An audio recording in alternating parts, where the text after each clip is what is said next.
ምናልባት ኢራን ከጦርነቱ በፊት ያልነበራትን ስታትስ ኮ የሚቀይር ነገር ሂደት ነው የምታደርገው ማለት ነው። ሆርሙዝ ላይ ቀረጥ እየበላች አልነበረችም። እንደውም ጦርነቱ ኢራንን ማዳከም ሳይሆን ለኢራን ሌላ ገቢ ምንጭ የሚጨምርለት ሂደት እያመጣ ነው ያለው። 13 ቢሊዮን ዶላር መሰለኝ እስካሁን የወጣው እና በጦርነቱ በገፋ ቁጥር አንድ ቀን በጨመረ ቁጥር ቢሊዮኖች እየከሰረ ነው የሚሄደው። ይሄ ደግሞ በውስጥ ያሉትን የህዝብ እንደራሴዎችን እንዲቃወሙት መንግስትን ማለት ነው የትራምፕ አስተዳደር ላይ ከፍተኛ የፖለቲካ ንዝረት ሊፈጠር ይችላል። እያንዳንዱ ውስጥ ችግሩ ሲገባቸው የሶማሊያን አገራዊ አንድነትን ለማስጠበቅ ዛሬ ምጣፋንታው ያለው በኢትዮጵያ መከላከያ ሰራዊት እጅ ላይ ነው። ክስ እየቀረበበት ነው አይደል? ክስ ቀረበበት። እናንተ ናችሁ ያበረታታችሁ እንዲገነጠል እያደረጋችሁ ያለ ራስ ገዝነኝ እንዲሆን እነኝ እንዲል እንዲያረጋችሁ ያላችሁ የልብ የምትሰጡት እናንተ ናችሁ የሚል ክስ ነው የመጣው። የሞቃዲሾ መንግስት በራሱ የቆመ አይደለም። ብዙ ግዛቶችን ራሱ ኮንትሮል የሚያደርግለው የኢትዮጵያ መከላከያ ሰራዊት ነው እና የኢትዮጵያ መከላከያ ሰራዊት ሰላም አስከባሪው ኃይል እንደዛ ሆኖ ሳለ ኢትዮጵያን ለሚቃወሙ ኢትዮጵያን ለሚወጉ ኃይሎች ወይም ደግሞ ከኢትዮጵያ ጋር በተጻራሪ ለቆሙ የፖለቲካ ኃይሎች በይፋ ሲደግፍ ተመልክተናል ከኤርትራ ጋር።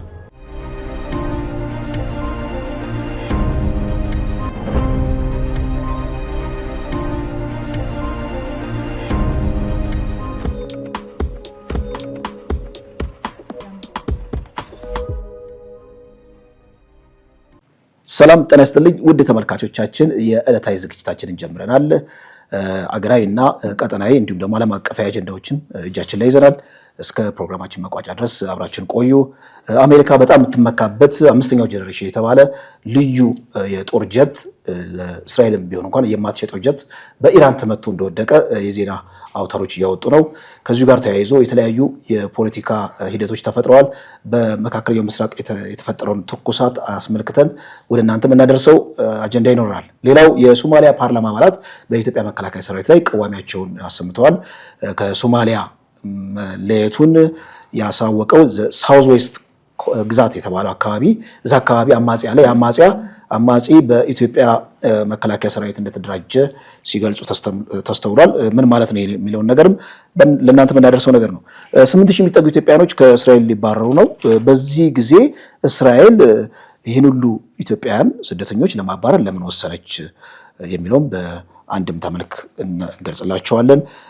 የፋኖ ታጣቂዎች ድሮን እጃቸው የገባውን ድሮን ይፋ እንዳደረጉ እንግዲህ የመረጃ አውታሮች እያወጡ ነው።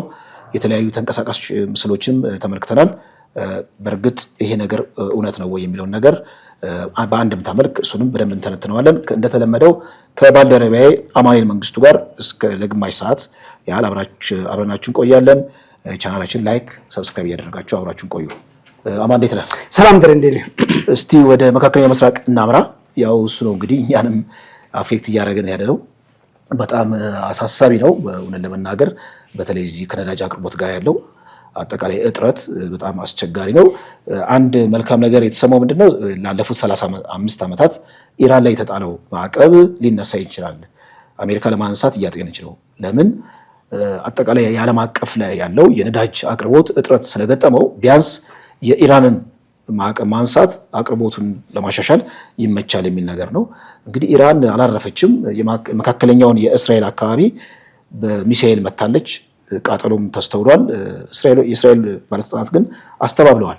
ምንድነው ባሊስቲክ ሚሳኤሉን ስናከሽፈው ስብርባሪ ነው ወድቆ እሳት የተነሳው ብለዋል።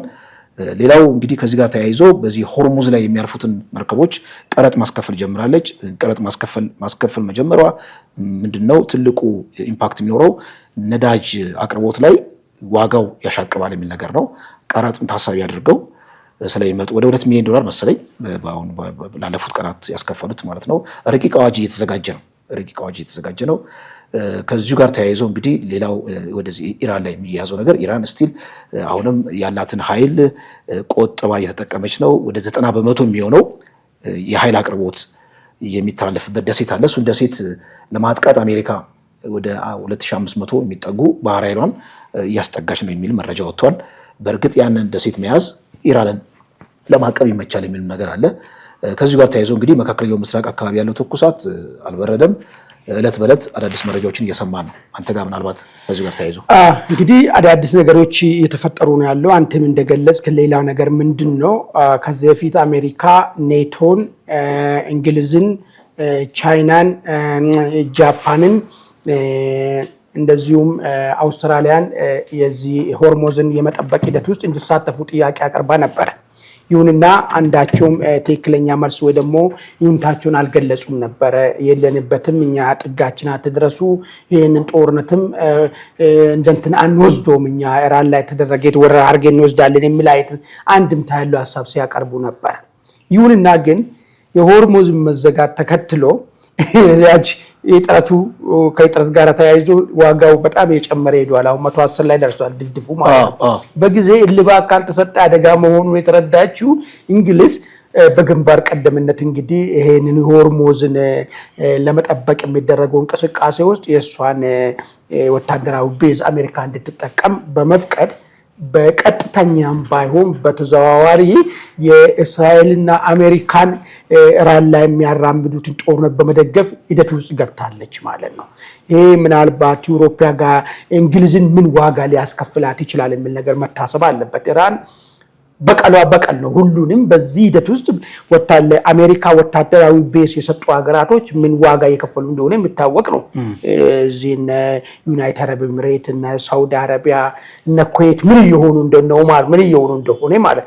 ስለዚህ ይህንን በማድረጓ ወደ እንግሊዝም ተመሳሳይ የበቀል እርምጃ መውሰዷ የማይቀር ነገር መሆኑ የተነበየ ነው የሚገኘው። እንግዲህ ከዚህ ጋር ተያይዞ እርምጃ ሲመጣ እንግሊዝ ላይ ምንድን ነው የሚያመጣው ብሎ ነገር ነው። እንግዲህ አንደኛው ነዳጁ ዋጋው መጨመሩ የማይቀር ጉዳይ ነው። ሁለተኛውና ትልቁ ነገር 59% የእንግሊዝ ሕዝብ አይፈልጉም የእንግሊዝ መንግስት በዚህ ሂደት ወደዚህ ጦርነት ውስጥ እንዲገባ ማለት ነው። ስለዚህ ይህን ተባባሪውን ወደዚህ ጦርነት ውስጥ ቀጥታ የሚገባ ከሆነ ከህዝብ አካባቢም አመፅ የሚቀሰቀስበት እዛ ዝም ብሎ የሚታይ ነገር አይደለም። ያው በድምፅ በካርድ የመረጥከው ስለሆነ በፈለግከው ሰዓትም አንተ ካልፈለግከው ነገር ውጭ የሚያደርግ ከሆነ ወጥተህ የመቃወምና ሁኔታዎች ይፈጠራሉ ማለት ነው። ይሄ ጦርነት እስራኤሎች አሜሪካኖችን አሳስቶ ያስገቡበት ስለሆነ እንግሊዝ በዚህ ሂደት ውስጥ መግባት የለባትም የሚል ጸና አቋም ነው ያላቸው እንግሊዞች ማለት ነው። በዚህ ሂደት እንግዲህ አሁን ምን ሊፈጠር ይችላል የሚለው በእንግሊዝ አካባቢ እሱ የሚታይ ይሆናል ማለት ነው። ሌላኛውና በጣም ጠቃሚ ነገር ነዳጅ ዋጋው ከፍ ብሏል። በዚህ ላይ ኢራን አሁን ያመጣችው ነገር በሆርሙዝ በኩል የሚያልፍ እንዳውም እስከዛሬ ያላረኩት ነገር ቀረጥ ጥላለሁ የሚል ነገር ነው ያመጣችው። አደጋውስ ነው አሁን ቀረጥ መጣል ማለት ምናልባት ኢራን ከጦርነቱ በፊት ያልነበራትን ስታትስ ኮ የሚቀይር ነገር ሂደት ነው የምታደርገው ማለት ነው። ሆርሙዝ ላይ ቀረጥ እየበላች አልነበረችም። እንዳውም ጦርነቱ ኢራንን ማዳከም ሳይሆን ለኢራን ሌላ ገቢ ምንጭ የሚጨምርለት ሂደት እያመጣ ነው ያለው። ምናልባት ኢራን እጅ የጠመዘዘች ነው ያለችው ወይ ትሸነፋለች፣ ትበተናለች፣ ስርዓት ትይዛለች ተብሎ ነበር ሲነገር ነበሩ። አሁን ግን ካልነበረው አንድ ስቴፕ የሚጨምር ከሆነ ማለት ነው አፕራንድ እያያዘች ነው ያለችው ወይ ኢራን የሚል ጥያቄ እንድናነሳ ያደርጋል ማለት ነው። ኦኬ ቀረጡ ይጣል። ቀረጡ ሲጣል ደግሞ ምንድነው የሚሆነው ነው? አንደኛ ቦታው ሪስኪ ስለሆነ ቀረጥን ብጥል ኢራን አሜሪካ ደግሞ በዛ በኩል ማለፍ አይቻልም ልትል የምትችልበት ሁኔታ ሊፈጠር ይችላል። ያ ነገር ደግሞ ሲፈጠር ምንድነው የሚመጣው ማለት ነው? እዛ በዛ አካባቢ የሚያልፉት መርከቦች ከፍተኛ የሆነ ኢንሹራንስ መጠየቅ ሁኔታው ይመጣል። ከፍተኛ ኢንሹራንስ ከተጠየቀ ደግሞ አሁንም የነዳጅ ዋጋ ዓለም ላይ ከፍተኛ ሆናል። የነዳጅ ዋጋ ከፍተኛ ሆነ ማለት ደግሞ የሸቀጦች የኑሮ ዋጋ ምንድነው ማለት ኢንፍሌሽኑ በጣም ይጨምራል ማለት ዓለም ከኮቪድ በባሰ ሁኔታ ውጥንቅጥ ውስጥ የሚገባበት ሁኔታ እየተፈጠረ ነው ያለው ነገር ማለት ነው። ይሄ ተግባራዊ ከሆነ የሚለው ነገር በጣም ግሩም። አንድ ጂፍሪ የተባሉ ታዋቂ የፖለቲካ ተንታኝ አሉ፣ አሜሪካዊ ናቸው እና ኢራንን ከሚገባው በላይ አንደርማይን አድርገዋል። እስራኤልና አሜሪካ ሌሎች ሀገሮች ቆጥረው በጣም አሳነሰው ነበር የገቡት። ከገቡ በኋላ ግን ከቁጥራቸው ውጭ ሆኗል እና የጦርነቱ መዳረሻ ምን ይሆናል ብለው ሲተነበይ ምንድን ያሉት የአሜሪካ መንግስት ማለት ነው ከፍተኛ የሆነ የፖለቲካ ተርሞይል ይፈጠራል ወይም ከፍተኛ የሆነ የፖለቲካ ቀውስ ውስጥ ይገባል። ተቀባይነቱ ቅቡልነቱ እያነሰ የሚሄድበት ሁኔታ በጣም ከፍተኛ ነው። ምክንያቱም የሚያወጣው ገንዘብ አይደለም 13 ቢሊዮን ዶላር መሰለኝ እስካሁን የወጣው እና በጦርነቱ በገፋ ቁጥር አንድ ቀን በጨመረ ቁጥር ቢሊዮኖች እየከሰረ ነው የሚሄደው። ይሄ ደግሞ በውስጥ ያሉትን የህዝብ እንደራሴዎች እንዲቃወሙት መንግስትን ማለት ነው የትራምፕ አስተዳደር ላይ ከፍተኛ የፖለቲካ ንዝረት ሊፈጠር ይችላል። በዚህም አማካኝነት የሚመጣ ድል የለም። ስለዚህ በጠረጴዛ ዙሪያ ጉዳዩ መፈታት አለበት። ዓለምን ወደማይታወቅ እጅግ በጣም አስፈሪ ወደሆነ የፖለቲካና የኢኮኖሚ ቀውስ ውስጥ እየከተቱ ነው እነዚህ ሁለቱ ሀገራት ብለው ሲወቅሱ ሰምቻለሁ። በእርግጥ እስራኤልና አሜሪካ እንግዲህ የእስራኤልና አሜሪካ ወደዚህ እርምጃ መሄዳቸው ግብታዊነት ነው ወይስ አይደለም የሚለው ነገር እንግዲህ ቅርብ ያሉ ናቸው፣ ቅርብ ተንታኝ ናቸው፣ እንግዲህ በደንብ ያጠኑ ናቸው እዛ አካባቢ። በእርግጥ አሜሪካና እስራኤል ያደረጉት አጠቃላይ የፖለቲካ እርምጃ እኛን ራሱ ያው ኪሳችን ውስጥ ገብቷል። ያው እኛም እንደ ሀገር እዚሁ በግለሰብ ደረጃ እኔ እናንተ ላይ አፌክት ያደርገናል ማለት ነው። አሁን እኮ ዓለም እንደ ድሮ አይደለም አይደል? ሃይሊ ግሎባላይዝድ የሆነ ዓለም ስለሆነ እዛ የፈነዳው ነገር እያንዳንዳችን ኪስ ውስጥ ይገባል እና ለሰላም በምንጸልይበት ጊዜ ወይም ደግሞ ሰላም እንዲመጣ ስንፈልግ ከራሳችንም ከግላችንም ጥቅምም አንጻር ነው፣ ሰፋ ሲል ደግሞ ከሀገርም ጥቅም አንጻር ነው የሚል ነገር ነው። ከዚሁ ጋር የተያያዘው መረጃ በዚህ የሚያበቃ መሰለኝ። ሌላ መረጃ የለም አይደል? ወደሚቀጥለው መረጃ ይሻል። አድማጭ ተመልካቾቻችን በዚህ ባነሳነው ሀሳብ ላይ እናንተ የራሳችሁን ሀሳብ እንድታክሉ እንጠይቃቸዋለን። ወደሚቀጥለው መረጃ ስንሄድ ወደዚህ ወደ ጎረቤት ሶማሊያ ነው የሚወስደን። ሶማሊያ ኢትዮጵያ መከላከያ ሰራዊት እንግዲህ ሳውዝ ዌስት ግዛት አካባቢ እንደሰፈረ ይታወቃል እና ከዛ አካባቢ አንድ ጠንካራ አማጺ ተነስቷል። የአማጺ የሞቃዲሾ መንግስት እውቅና አይሰጥም እና በይፋ ከሞቃዲሾ መንግስት ጋር እንደተለየ በይፋ ገልጿል። የኢትዮጵያ መከላከያ ሰራዊት ሆን ብሎ ይህን አማጺ ደግፎ ነው ለዚህ ያበቃው የሚል የፓርላማ አባላት ቅዋሜ እየተሰማ ነው። እንግዲህ የዋና ሞቃዲሾ ሶማሌ ያላት የፖለቲካ አሳለፍ ከዚህ ቀደም እናውቀዋለን። አሁን ትንሽ ግብጽ ቀዝቀዛለች መሰለኝ። የመካከለኛው ምስራቅ መፈንዳት ግብጽንም አፌክት አድርጓታል በተወሰነ ደረጃ እና ሩጫ ነበረ እዚህ ቀጠናው ላይ እና ዋና ደግሞ አስተባባሪ የሞቃዲሾ መንግስት ነበረ እና የሞቃዲሾ መንግስት በራሱ የቆመ አይደለም። ብዙ ግዛቶችን ራሱ ኮንትሮል የሚያደርግለው የኢትዮጵያ መከላከያ ሰራዊት ነው እና የኢትዮጵያ መከላከያ ሰራዊት ሰላም አስከባሪው ኃይል እንደዛ ሆኖ ሳለ ኢትዮጵያን ለሚቃወሙ ኢትዮጵያን ለሚወጉ ኃይሎች ወይም ደግሞ ከኢትዮጵያ ጋር በተጻራሪ ለቆሙ የፖለቲካ ኃይሎች በይፋ ሲደግፍ ተመልክተናል። ከኤርትራ ጋር በተወሰነ ደረጃ ደግሞ ኤርትራን ትቶ ከግብጽ ጋርም ያለውን አሊያንስ እያጠናከረ ነበር እና አሁን ከግዛቱ የተነሱት ቅዋሜ አክቹዋሊ አማጺ ናቸው፣ የታጠቁ ኃይል ናቸው።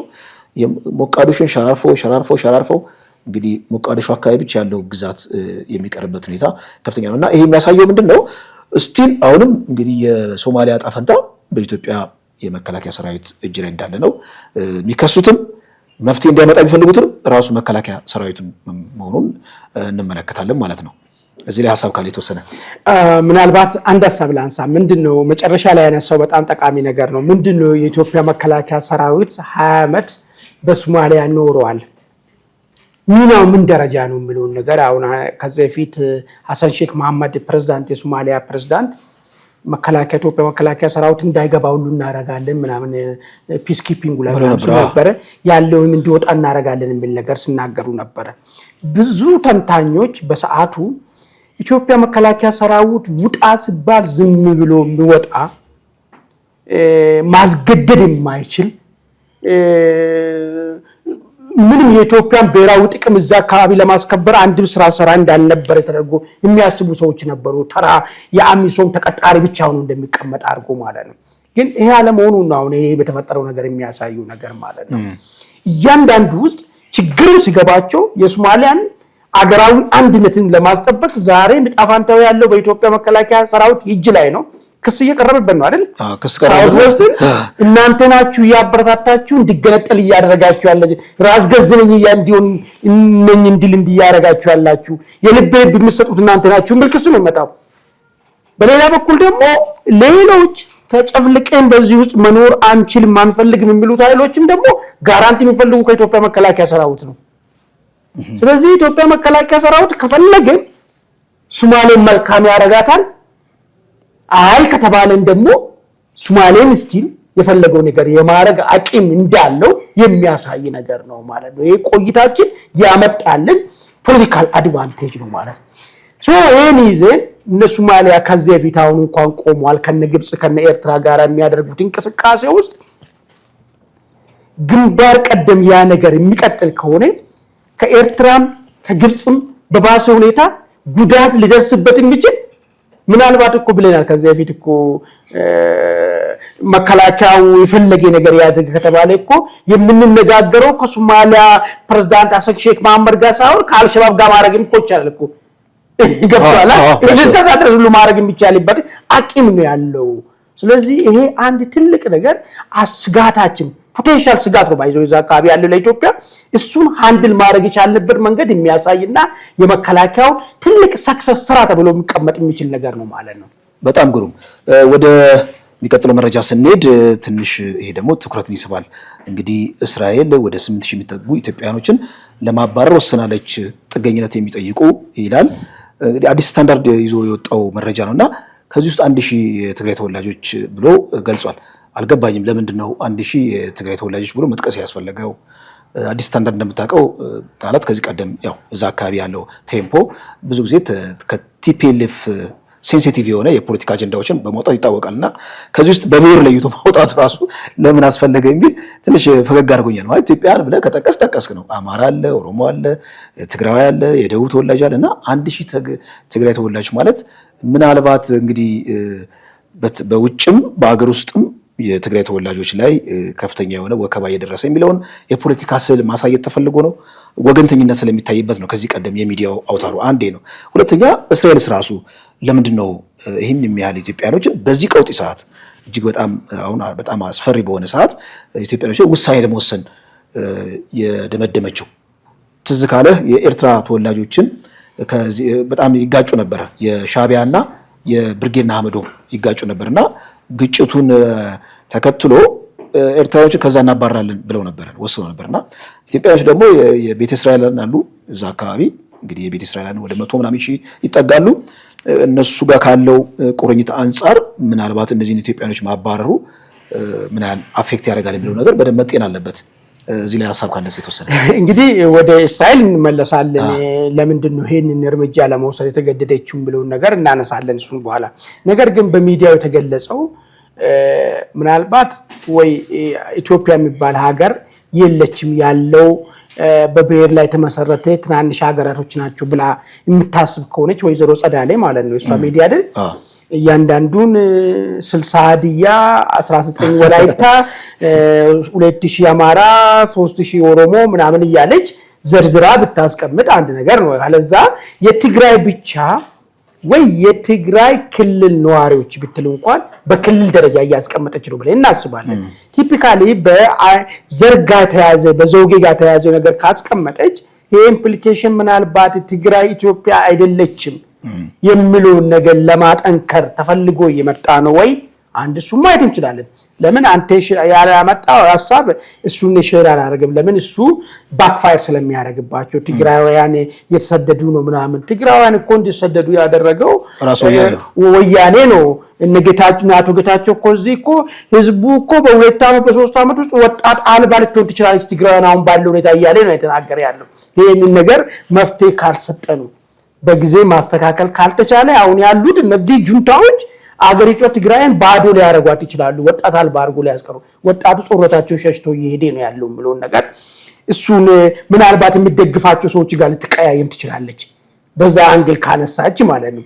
ለምን ተሰደዱ? ከዚህ ስደቱ ዋና ምክንያቱ ትግራይን ጨለማ ስላደረጉ ትግራይን ለወጣቱ ጦርነት ብቻ የምታመርት እንጂ ምንም የምታመርት ስላላደረጉ ወጣቶች ኦኬ አላስፈላጊ ለሆነ ጦርነት ከምንሞትማ ብንሰደድ ይሻለናል በሚል ነገር አስቦ ነው ሊሆን የሚችለው ነገር ይሄ ዞሮ ዞሮ የሷ ወዳጆች እነ ዶክተር ደብረጽዮን ሞንጆሪኖ ነው የሚያስቀይመውና ወይ ተሳስቶ ሊሆን ይችላል። ፕሮፓጋንዳ አንዳንድ አቅጣጫ ይባርቃል እንደዛ ሊሆን ይችላል።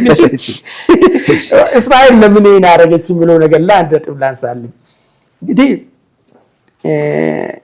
እስራኤል እርግጥ ነው ማንኛውም ሀገር ስደተኛ ይሄድልኝ ማለት ይችላል፣ መብት ነው በሀገር። ግን ያው ስደተኞች ብዙ ጊዜ የሚሉት ኢኮኖሚ ስደተኛ ነኝ አይልም፣ ፖለቲካ ስደተኛ ግን ወደ ገዛ ሀገሬ መመለስ ይሄ ከሞራል አንፃርም ከሰብአዊ መብት አንፃርም ሰውየው ፖለቲካም ይሁን አይሁን ልክ አሁን ኤርትራኖችን እንደዚህ የምታደርግ ምክንያቱ ምንድነው? አዲስ የመጣ ነገር የኢሳያስ ተቃዋሚ ነን ብሎ የኢሳያስ ተቃዋሚ የሆኑ ሰዎች ጋር የሚደባደቡ ኤርትራኖች ተፈጠሩ። ኦኬ በዚህ ደረጃ ላይ ኢሳያስ ወግናችሁማ ሌላውን የሚደበድብ ከሆነ እናንተ ለምንድን ነው የምንሸከመው? አገራችሁ መኖር ትችሉ የለው ኢሳያስ ጋር የሚል ሐሳብ ነው የመጣው። እዚህ አሁን ግን ያለው ሁኔታ አንድ ሰው እዛ ሀገር መኖር አልችልም ይገሉኛል አምልጬ ነው መጣው ነው ብሎ ነው እውነትም ይሁን በውሸትም ይሄ ነገር ነው የምንነገረው አይደል ይሄን ብሎ መጣን ሰው ወደ ሀገር የመመለስ ሰባዊ ዓለም አቀፍ ሰባዊ መብቶች ራሱ ይፈቅዳሉ ወይስ ኢኮኖሚ ስደተኛ ተብሎ ተመዘገቡ አሉ ወይስ እስራኤል ስለሆነች ህግ አይገዛትም ወይ እሱ ሌላ ነገር ነው ባይዞ ቀጣይ መረጃችን እንግዲህ ከፋኖ ጋር የሚያያዝ ነው ሰሞኑን አንድ ፎቶ ሲሽከረከር ነበረ ከዛ በኋላ ደግሞ አንድ ተንቀሳቃሽ ቪዲዮ ተለቋል ተንቀሳቃሽ ቪዲዮ ላይ እንግዲህ የፋኖ ታጣቂዎች ኢላማ አድርገው የሚመቷቸውን ታርጌቶች የሚያሳይ ነውና ቀላል ድሮኖች በእጃቸው እንደገባ ይፋ አድርገዋል ከዚህ ጋር በተያያዘ ብዙዎች እንግዲህ ጥርጣሬያቸውን የሚጭዋሉ ደግሞ በአውንታይነት ደግሞ የፋኖ ደጋፊዎች ደግሞ ይህ ነገር መሆኑን በደስታ የሚገልጹበትም ሁኔታ አይተናል በማህበራዊ ሚዲያ ላይ በእርግጥ አማጽያኖች በምን መልኩ ነው እንደዚህ አይነት ድሮኖች መያዝ የሚችሉት ተብሎ ሲጠየቅ ዩክሬን ውስጥ እንግዲህ በጣም እንደዚህ ጥቃቅን የሆኑ ድሮኖች አሉ በጣም ውስብስብ ያልሆነ ድሮን ታርጌት የሚያደርገው በጣም ሊሚትድ የሆነ ኪሎሜትር ወይም ሊሚትድ የሆነ ዲስታንስ ለመዋጋት የሚመች ድሮን አለ ደግሞ ልክ ኢትዮጵያ እንደታጠቀችው በፌደራል መንግስት ደረጃ በጣም ውስብስብ የሆነ ብዙ ቴክኖሎጂ የሚጠቀም ታርጌቱ ፕሪሲሽኑ ምንም ዝንፍ የማይል አይነት ድሮን አለና የድሮን ደረጃዎች አሉና ይሄ አነስተኛ ድሮን ፋኖ እጅ ቢገባ ያናል የሚገርም አይደለም የሚል አስተያየት አለ ሌሎች ደግሞ እንደው እንደ ዲተረንስም ሊሆን ይችላል እንደው ማለት ፋኖ ድሮን አለው የሚለው መረጃ የፖለቲካ ሙቀት ይፈጥራል መንግስት ላይም የተወሰነ የዲተረንስ አይነት ነገር ምክንያቱም በመንግስት ደረጃ ተቀናቃኝ ኃይልን ለዲተረንስ የሚጠቀመው ትልልቅ መሳሪያዎችን በማውጣት ነውና ፋኖ ያንን ነገር እየተጠቀመ ነው ወይ ተብሎም ሊጠየቅ ይችላል በፖለቲካ ጥያቄ ማለት ነው ሶስተኛ ሳይኖረው ቅድም ከተጠቀስኩት ጋር የሚያያዝ ነው ሳይኖረው ከዚህ ቀደም ሲነገር ነበረ ድሮን ኦልሬዲ ታጥቀናል መንግስትንም የምንዋጋበት ኃይል አለን የሚል ነገር አለ ከዚህ ጋር ተያይዞ የትግራይ እንግዲህ ትልቁ ጀነራል ምንድነው ትልቅ አመራር ወይም ጀነራሉ ምግበይ ኃይሌ የጸረ ድሮንም ታጥቀናል ብሎ ከሁለት ሳምንት በፊት ተናግሯልና ምናልባት ፋኖ በእርግጥ ይሄኛውን ድሮን ኦን ማድረግ ከቻለ ቲፒኤልኤፍ ከአሰብ ይቅርታ ከምጽዋ እንዲሁም ደግሞ በሻዕቢያ አማካኝነትና በግብጽ አማካኝነት በኢራን አማካኝነት ብዙ ድሮኖችን ሊታጠቅ የሚችልበትም ተንደሲ ዝግ አይደለም ወደ ትግራይም ለጠጥ ስናደርገው የሚል ሐሳብ ይመጣል እነዚህ ሴናሪዎችን ማስቀመጥ ይቻላል አማን ምን ትላለህ በዚህ ላይ ጥሩ እንግዲህ ምንድነው ፋኖ ድሮን ታጠቁ ብሎ እና በድሮን ታጠቁ ብቻ ሳይሆን በድሮን እየተዋጋው ነው ከዛም አልፎ አየር ኃይል ያቋቁም ያለው ስል ውዝግብ የሆነበት ምክንያቱ ምንድነው ብሎ ነገር እስቲ የተወሰነ አንደጥቦችን ላንሳና ድሮን ሊታጠቅ ይችላል ወይስ አይችልም ድሮን የታጠቁ ሌሎች አማጽዮች አሉ ወይስ ፋኖን ከዛ ምን ይለየዋል እንዴት የሚለው ነገር እና ያነሳን ነገሩን ለመዳፈፍ እንሞክራለን የመጀመሪያው ውዝግብ እንዲፈጠር ያደረገው አንጻራዊ እዚህ አገር ውስጥ ካሉት አማጽ ኃይሎች በጉልበትም በልምድም በሀብትም የተሻለ የሚባለው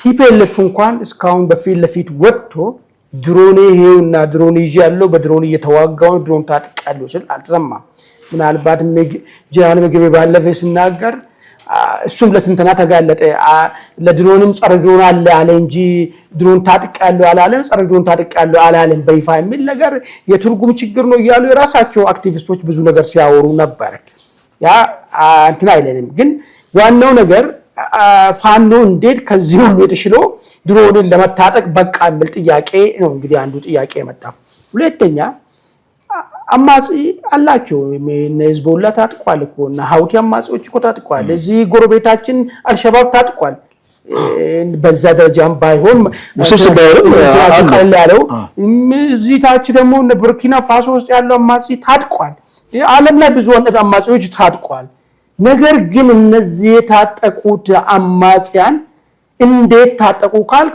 በአንድም ሆነ በሁለት ከጀርባቸው ስቴት ባክስ ኖራቸው ነው የሚያግዝ የሚያሰለጥን ሌላ በቀር አሰምብል እንኳን ቢያረጉ ሰውየው እንኳን የፋኖ ያለው ድሮንን ፈጠርን ነው ያለው ድሮንን ፈጠርን ማለት እንግዲህ ከአሜሪካ ከቱርክ ከኢራን ቀጥሎ ፋኖ ድሮን ነው ጠቢባሮቻችን ድሮን ፈጠሩ ነው ያለው ምናልባት ያው የእውቀትም ጋፕ ሊሆን ይችላል ያገላለጽ ችግር ሊሆን ይችላልና ፈጠርን ነው ያለው እንጂ አቀነባበርን ድሮንን ጠጋግን የሰራንም አይደለም።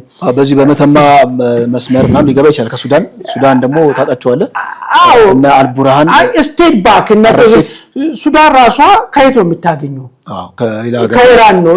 አምራች ሀገራቶች ሄዝቦላ እኮ ታጠቁት እኮ ድሮን እኮ ስቴት የኢራን ባክስ ኖራቸው ነው። እና ሀውቲ የኢራን ባክስ ያላቸው ነው። በዛው ልክ እና አልሸባብም የሌላ ስቴት ባክስ ስላለ ነው። ግን እንዳው ድሮንን ጠጋግነ የሰራን ካሉ ሰውን ሊያስኬድ የሚችል ነገር ነበር። ልክ ልጆች ታውቃለህ እዚህ ፈጠራ ኩዱሮ እዚህ ስቴዲየም ይሰራሉ እንደዛ ልክ እንደ አንድ አይታል አንድ መምህር የት ዩኒቨርሲቲ እንደሆነ ያላቅም ሰርቶ ሲያበራት አይታል እንደዛ ድሮን አበረረ ለድሮን ተዋጋን ስልኩን አሁን ጫውታው ያረባካችሁ ተው ቀልዳችሁ አይጠገም የሚል ነገር ያመጣው በድሮን ተዋጋን የሚባል ነገር ሲመጣ ሁለተኛ ድሮኗን እንደዚህ ይዟል ልክ ህፃናቶች የፈጠራን የሚያመጣው ነገር አለቻ እሷን አይን ነው። እኔ አሁን ጉግል አደረኩ እነ ሄዝቦላ የሰሩት ድሮ ምን ይመስላል ትላልቅ ዊንግ ያላቸው ይሄን እሱንም ሰሩዋል። አሰምብል ነው የሚያደርጉት ከተለያየ ቦታ ፓርቲዎቹ ይመጡና ከዛ አንድ አሰምብል አድርገው እንትን ያደርጉታል። የጎደለውን ደግሞ ሞዲፊክ እዚህ ጋር እየሰሩት ማለት ቢራብሮ የምትመስልም አለች። አሁን ልክ ማነው መከታው የያዘው አይነትም አለ ድሮን አለ እንደዛ ድሮን ማለት ስለዚህ እኮ ይቀርጻ ድሮንም ነው የሚመስለው ገብቷል። ዋጋ ግን ድሮን ሌሎች ያጣቁትን ብታይ በዚህ ደረጃ ነው ተው ተባለበት ምክንያቱ እሱ ነው። በጣም ደግሞ አስቂኙ ፓርቲው የድሮኑ ጉድ ብቻ አይደለም አየር ኃይል አዋቅረናል የሚለው ጉዳይ ነው። በጣም እሱ በጣም አስቂኝ ያደረገው በአፍሪካ የመጀመሪያ አማጺ አየር ኃይል ያዋቀረ አማጺ ሊሆኑ ነው ማለት ነው። አየር ኃይል ለመኖር ምን ያስፈልጋል? የጦር ሄሊኮፕተር አይደል? የጦር አውሮፕላን ራዳር ኢንጂነሮቹ ብዙ ነገር እኮ አለ እንጂ እኮ ዝም ብሎ እኮ እንትን ቦታው ምችሎች በአለም ላይ እኮ ታይገር ናቸው እኮ የሞከሩት እሱን ነገር መጨረሻ ላይ ቢደመሰሱም የኮሎምቢያው ነው ሞከረው የዚህ እንትን ያለው ምንድነው አፍጋኒስታን ያለው ታሊባን የፋርክ አማጽያን የኮሎምቢያ 50 ዓመት የተታገሉት እነሱ ናቸው። አሁን እነዚህ መጡና ዝም ብሎ ለቃልን እንትን ያጡ የሚገርም ነገር ወይ አንዳንድ ጊዜ ምን ዶታ ቃል ዝም ብሎ ደጋፊዎቹን ልብ ልታሞቅ ምን ብለ የምታመጣቸው ቃላቶች አሉ። ይሄ ቃላት ምን አይነት ተጽዕኖ ፈጥራል ግን የሚል ነገር መታሰብ መቻል አለበት። አየራን እናቋቁማለን ምን ላይ ቆመን አሁን የራዳር ባለሙያ ምናምን ይባል ነገር አየራን ማለት እኮ ሱቅን እንደመክፈት አይደለም እኮ ገብቷል አይደል? ወይ ደግሞ እኔ ጋንታ እንደማቋቋም አይደለም ይሄ ነገር ማለት ነው። ዝም ብሎ ለሰሚም መታሰብ መቻል አለበት በሚል ነገር ነው። ገባኝ። ኦኬ እንደ መውጫ የያዝነው እንግዲህ ወደዚህ ወደ ትግራይና የኤርትራ ጉዳይ በተወሰነ አንድ ላይ አያይዘን እናወራ። የኤርትራ በተመለከተ ኤርትራ እስካሁን ከአሰብና ከቀይ ባህር ጋር በተያያዘ የኢትዮጵያ ሚዲያዎች የፓርላማ አባላት የኢትዮጵያ የጦር አመራሮች ባለስልጣናት ሁሉም የተናገሩትን ዶክመንትድ ሆነዋል የሚሉት የዶክመንቴሽን ሴንተር የሚባል አለ። የደህንነት ክፍላቸው አጠቃላይ ያሉትን መረጃዎች በደንብ አሰናድሮ ያስቀመጠ ማለት ነው። ያ እንግዲህ በዓለም አቀፍ ተቋማትም ኢትዮጵያን ለመጠየቅም ለመክሰስም ሁሉም እንደ ግብአት ሊጠቀሙበት የሚችሉበትም ሁኔታ እንደሆነ ነው እየወጣ ያለው። ስለዚህ ሁሉንም ዶክመንት አድርገዋል። ኢትዮጵያ ከአሰብ ከቀይ ባህር ጋር በተያያዘ ኤርትራ ላይ የተሰነዘረው የነበረውን ጠባጫሪነት እንዲሁም ደግሞ የኤርትራን እውቅና ራሱ እስከ መንፈግ የተደረሰበት ሁኔታ ነበረ። ይሄ ሁሉ ከዓለም አቀፍ ከዓለም አቀፍ አጠቃላይ አስተዳደር ጋር የሚጣረስ ስለሆነ ይህንን ዶክመንት አድርገናል ብለዋል የደህንነት ክፍሉ የኤርትራ። እንግዲህ የኤርትራ ደህንነት ክፍል ይህንን ይዞ በህግ መንገድ ለመከላከል አስቦ ሊሆን ይችላል። አሁን ግን ዓለማችን ሆነን ለመናገር በተወሰነ ደረጃ እንግዲህ በህግ ሳይሆን በኃይል እየተገዛች እንደሆነ ከኢራንና ከእስራኤልና ከአሜሪካ ጦርነት መገንዘብ ይቻላል። ኃይል ባይኖራት ኢራን ይሄኔ ጆሮዋን አንጠልጥለው ልክ እንደ ቬንዙዌላ የኢራን አያቶላ ወይም የኢራን መሪ ጆሮአቸውን አንጠልጥለው ይወስዷቸው ነበረ። ስለዚህ ኃይል በጣም ማተር ያደርጋል። ያ ሲባል ግን ህግ አያስፈልግም ማለት አይደለም እና ዶክመንት መያዙ ወይም ደግሞ ኢትዮጵያ ከዛ ጋር በተያያዘ መክሰሱ ሳይሆን ኢትዮጵያ የማድረግ አቅም ካላት ቀሪው ገብስ ነው እዳው ገብስ ነው ይባላል። ዋናው የማድረግ አቅም ያንኛ አሰብን የመውሰድ ወይም ቀይ ባህርን ኮንትሮል የማድረግ አቅሙ ካለ ከዛ ከኤርትራ የሚመጣው ይሄኛው አጠቃላይ ክስ እዳው ገብስ ነው የሚሆነው ነገር ነው። እንደ መውጫ አንድ መረጃ አለ። አማን እስቲ የመውጫው መረጃ እንግዲህ የመጨረሻው መረጃ ትላንትና የትግራይ ጊዜያዊ አስተዳደር አንድ መግለጫ አወጥቷል። መግለጫው የሚለው ምንድነው? ተፈናቃዮቹ የክረምት ዝናብ ከመምጣቱ በፊት ወደ ቀያቸው የሚመለሱበት ሁኔታ ይመቻች የሚል ነገር ነው ያስቀመጡት። ምናልባት መረጃ እንዴት ይሆናል? ሁሉ ጊዜ ሊባል የሚችል ነገር ነው። ምን አዲስ ምን ነበር ነገር ሊባል ይችላል። ግን አዲስ የሚሆነው ነገር ምንድነው? ከቅርብ ጊዜ ወዲህ አይ ቲንክ ማን ነው የሚባለው ጆን መዲድ ነው። ከዚህ በኋላ ተፈናቃዮችን እስከነንቱ ግዛታችን ላይ እንመለሳለን። አሁን እቺ ቃል ታጠፈች ወይ? ህወሓት ልኳን አወቀች ወይ? ከጊዜ እንመለሳለን ያለው መልሱ ነው ባካችሁ ወደሚለው ነገር መጣ። ከቃሉ ውስጥ የምትረዳው ያኔ አቶ ጌታቸው እያሉ ስለመኑ ነበሩ። ተፈናቃይ መለስና ሌላ ፖለቲካችን እንቀጥል የሚባል ነበረው ነገር ወደዛ የመጡ ነገር ይመስላል። የሚገርም ነገር እጅ ሰጡ መስላል። እጅ መስጠታቸው ምናልባት የሶፍት ፓወሩ በደንብ አድርጎ ሳይደቁሳቸው አልቀረም የሚል ነገር ግምት አለ። ለምንድን ነው አሁን ኢቴም ውስጥ ብር የለም አሉ ትግራይ በጣም በሚያሳዝን 500 ብር ነው መሰለኝ ማክሲመም ሰልፊ 500 ብር የምትወስደው በዚህ ኑሮ ውድነት 500 ብር ምንድን ነው የሚያደርግልህ? በጣም ያሳዝናል። መንግስት ሰራተኛ ደሞዝ ቆሟል። ስለዚህ መንግስቱ ይሄን ግዛው አስተዳደር እኮ የለም አጥቆ ትችላለህ። በቃ ምንድነው ማን ምን ይሰማል? ደሞዝ ለማትከፍለው ሲቪል ሰርቫንት መመሪያ የትኛው መመሪያ ልታወርድ ነው? ባንክ ውስጥ እንኳን ብሩን ማውጣት የማይችል ህዝብን ማርሃለሁ ብለህ ምን ልትነግረው ነው ሄደ? ስለዚህ እየተሽመደመደ እየሄደ ያለ ነገር ይመስላል ማለት ነው። ለዛ ነው መረጃውን ለማለት አመሰግናለሁ አማን። አድማጭ ተመልካቾቻችን የዛሬው ዝግጅት በዚሁ ቋጭተናል። በሚቀጥለው ዝግጅት እስከምንገናኝ ድረስ ቸር ቆዩ።